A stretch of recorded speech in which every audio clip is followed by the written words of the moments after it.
Thank you very much, everybody. Thank you very much. Before we begin, let me express the horror and grief so many Americans at the heinous assassination of Charlie Kirk have felt. Charlie was a giant of his generation, a champion of liberty, and an inspiration to millions and millions of people. Our prayers are with his wonderful wife, Eric, and his beautiful children. Fantastic people they are. We miss him greatly, yet I have no doubt that Charlie's voice and the courage he put into the hearts of countless people, especially young people, will live on. I'm pleased to announce that I will soon be awarding Charlie Kirk posthumously the Presidential Medal of Freedom. The date of the ceremony will be announced, and I can only guarantee you one thing, that we will have a very big crowd, very, very big. Thank you, my fellow Americans. 84 years ago this morning, the banks of the Potomac were filled with the clamor of construction workers who broke ground on the building now known as the Pentagon on September 11th, 1941. At the time, it was the biggest building ever built.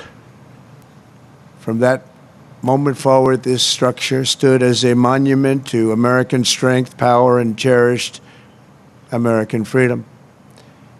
Exactly 6 decades later, on September 11th, 2001, those same walls, built with the sweat and muscle, blood of our parents and grandparents, were scarred by flame and shaken by terror as our country came face to face with pure evil. On that fateful day, savage monsters attacked the very symbols of our civilization. Yet here in Virginia and in New York and in the skies over Pennsylvania, Americans did not hesitate. They stood on their feet and they showed the world that we will never yield, we will never bend, we will never give up, and our great American flag will never, ever fail.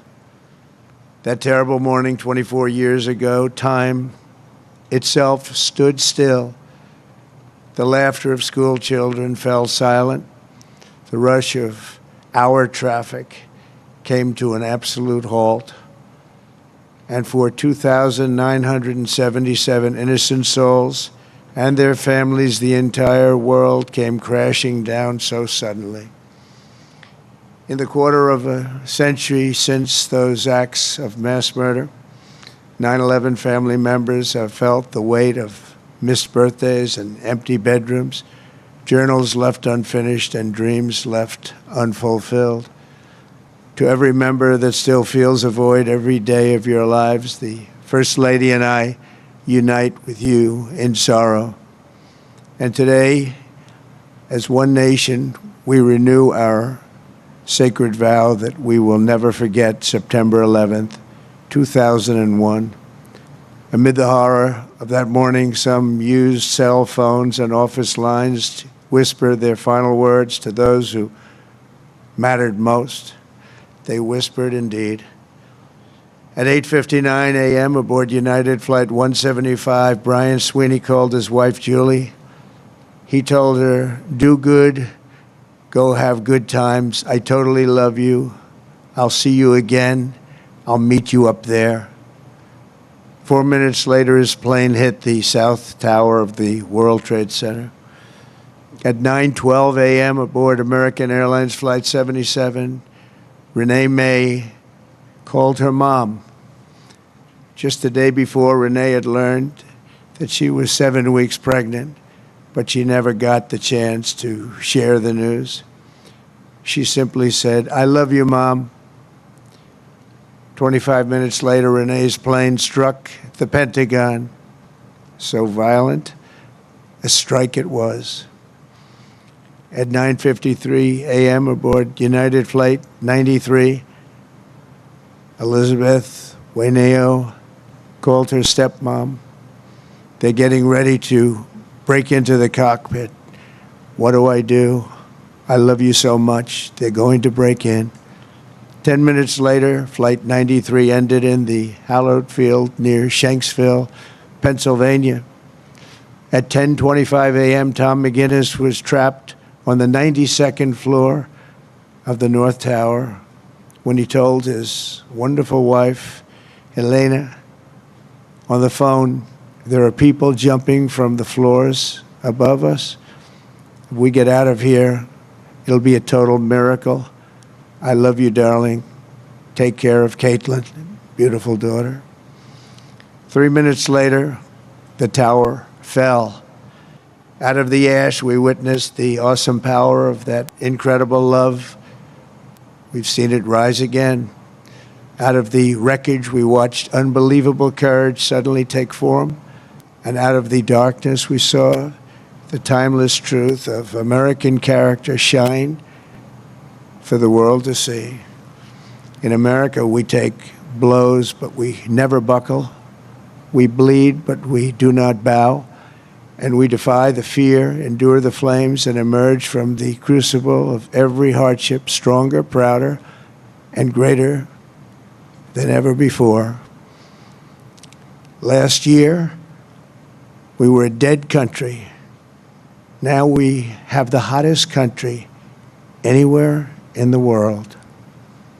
In New York, there were heroes like Chuck Costello, a 46-year-old elevator mechanic, and a member of the Knights of Columbus. He selflessly ran into the World Trade Center to free people trapped in the elevators. His body was not found until the following January, deep under the debris. While going through his belongings, Chuck's widow, Mary, a phenomenal woman, discovered a personal prayer written in his own words, "Help me to light the way for those in the dark, and when I enter the darkness, let me not panic, but patiently wait to remember the light." Beautiful words. When the time came, Chuck ran boldly into the darkness of hell on earth, and now he shines in the light of heaven above. We remember him this morning. That day we learned that the American heroic spirit was all around us. We saw it in the police officers, the great firefighters, the service members here at the Pentagon, and in the hearts of every American who answered history's call. One such hero was Army Sergeant First Class Steve Workman, who was on the edge of the impact zone when this incredible Pentagon was hit. He was right there. After leading hundreds of people to escape routes, Steve turned back and plunged into the inferno itself. Pushing through the debris, he came upon a severely burned Navy lieutenant, the only survivor from the Navy Command Center. Only one. The wounded lieutenant looked into Steve's soul and said, "Don't let me die." Steve replied, "I won't. I've got you. Just hang on." He wheeled the lieutenant out of the wreckage on the back of a maintenance cart before getting in the ambulance and taking him to Walter Reed Hospital. That man Steve saved, Lieutenant Kevin Schaefer, went on to join the elite team of CIA operatives who located Osama bin Laden. Steve, you're an American hero. We appreciate it. We appreciate what you've gone through. Please stand. Please stand. Where are you? Oh, good-looking man. You're a good-looking guy. You remember that day. You remember that day. Good. Thank you very much, Steve. That was something. That was something. In the years that followed, America's warriors avenged our fallen and sent an unmistakable message to every enemy around the world. If you attack the United States of America, we will hunt you down and we will find you. We'll go all over this sometimes magnificent earth. We will crush you without mercy and we will triumph without question. That's why we named the former Department of Defense, the Department of War. It will be different. We won the First World War. We won the Second World War. We won everything before that and in between. And then we decided to change the name. Well, now we have it back to where we all want it. Everybody wanted it. Everybody is so happy to have it back. You will fail and America will win, win, win. The enemy will always fail. 24 years have passed since that Tuesday morning in September, and an entire generation of Americans have come of age in a totally different world. While they cannot remember the agony of that day, they are carrying on the legacy of those who lost. Around 8:30 a.m. on the morning of the attacks, Army Lieutenant Colonel Kip Taylor sent an email to his friends and family describing the joys of fatherhood and his excitement for the upcoming birth of his unborn son. He wrote, after you have kids, there are days that you just get going and you say, "Hi, honey, I'm home." What we do until that moment pales in comparison, but just that little statement, "Hi, honey," so American, so beautiful. But that's really the point of it all, isn't it? An hour after he sent that email, Flight 77 flew into Colonel Taylor's Pentagon office and claimed the life of a very proud father and true patriot. 6 weeks later, on October 25th, 2001, Colonel Taylor's son, Luke, was born. Luke then tragically lost his mom to cancer when he was just 2 years old, leaving him to be raised by his father's brother. As a young boy, Luke asked his uncle about the folded flag on the bookshelf, and when he learned about his dad's decades of devotion to the Army and the horrors of September 11th, that's when he learned. Luke carried that memory with him and joined the ROTC as a college freshman.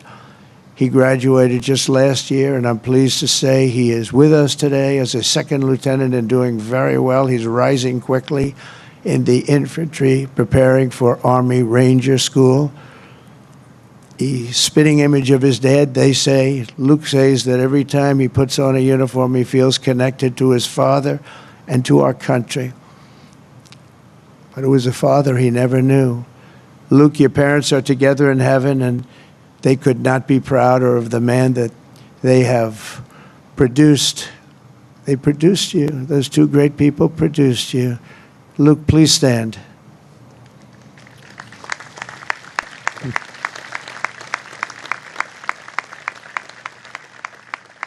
Thank you, Luke. You look good, Luke. You look good. They're looking down on you. They're very proud. This morning, we recall the light of America's best and bravest and the love that they showed in their final moments. In their memory, we make a solemn pledge and a noble promise. We will honor always our great heroes, and you are our heroes. There's a group of people that don't want to talk about our heroes, but we will always talk about our heroes, and that's the way our country is, and that's the way the people feel. We will defend the nation they served, the values they upheld, and the freedom for which they died. We will support our troops, we will protect our families, and we will preserve the American way of life for every future generation. We will build taller, grow stronger, fight harder, and soar higher.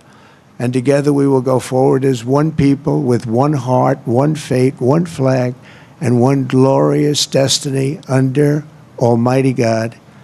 May God bless the memories of those who died and the heroes who fought and the soldiers who still stand watch.